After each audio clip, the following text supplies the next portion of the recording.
Buenos días, esta es la solución para la página 189 del libro. Antes de comenzar, recordemos las fórmulas que vamos a aplicar y por qué se aplican así. Tenemos un triángulo rectángulo con su ángulo recto, un ángulo alfa, un ángulo beta, y con respecto a cada uno de estos ángulos se definen las fórmulas.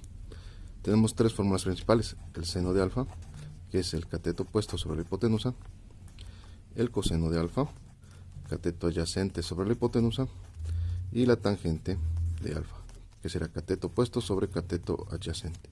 Estamos hablando del ángulo alfa, entonces el cateto opuesto es el que está enfrente, el cateto adyacente es el que está a un lado, y la hipotenusa pues es el lado más grande. En el caso del ángulo beta, pues se invierten los lados, ¿no? Este será su cateto adyacente y este será su cateto opuesto. Entonces, con estas tres fórmulas vamos a tratar de resolver los ejercicios de esta página. Para el inciso A, el triángulo PQR es esta figura que vamos a resolver. ¿Cuánto vale el ángulo Q? ¿Cuánto vale el lado QP, que será la hipotenusa? ¿Y cuánto vale el lado RP, que es el cateto adyacente? Para encontrar el ángulo Q, pues ya conocemos dos de estos ángulos y sabemos que los tres ángulos de un triángulo siempre son 180. Entonces, para encontrarlo, pues serían 180 menos la suma del ángulo de 90 más el de 32.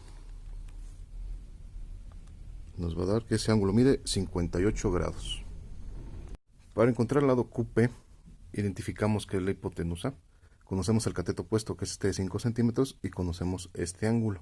Entonces, la función que nos relaciona la hipotenusa, el cateto opuesto y un ángulo es el seno de un ángulo. Entonces, la función seno nos relaciona el cateto opuesto entre la hipotenusa. Queremos encontrar la hipotenusa. Entonces, al despejarlo, nos va a quedar que va a ser cateto opuesto sobre el seno del ángulo, que en este caso es de 32. 5 entre el seno de 32. La hipotenusa mide 9.43 centímetros. Para el lado RP, si se fijan, es el cateto adyacente. Entonces, ¿qué función nos relaciona un cateto opuesto, el cateto adyacente y una función de un ángulo? Sería la tangente. En este caso, pues tenemos que encontrar el cateto adyacente, entonces vamos a despejarlo. Nos va a quedar que el cateto adyacente va a ser igual al cateto opuesto entre la tangente del ángulo. Entonces quedaría cateto opuesto 5 entre la tangente de 32 grados. Ese lado mide 8 centímetros. Para el inciso B, para este triángulo ACB, nos pide que encontremos cuánto vale la hipotenusa de AB, cuánto vale el ángulo A y cuánto vale el ángulo B.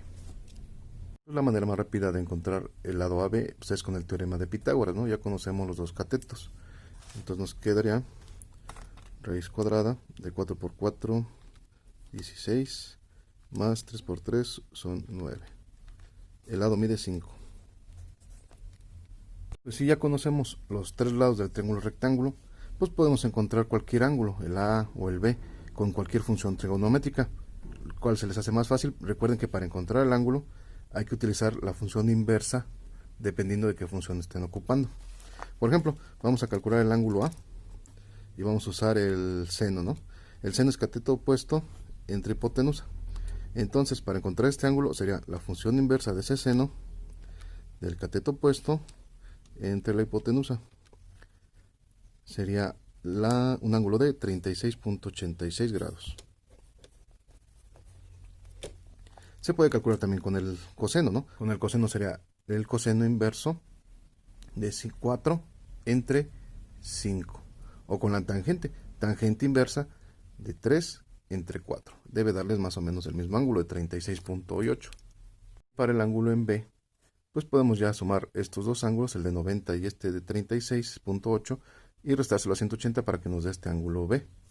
¿Cómo quedaría entonces? Serían 180 menos la suma de 36.86 más 90. 53.14.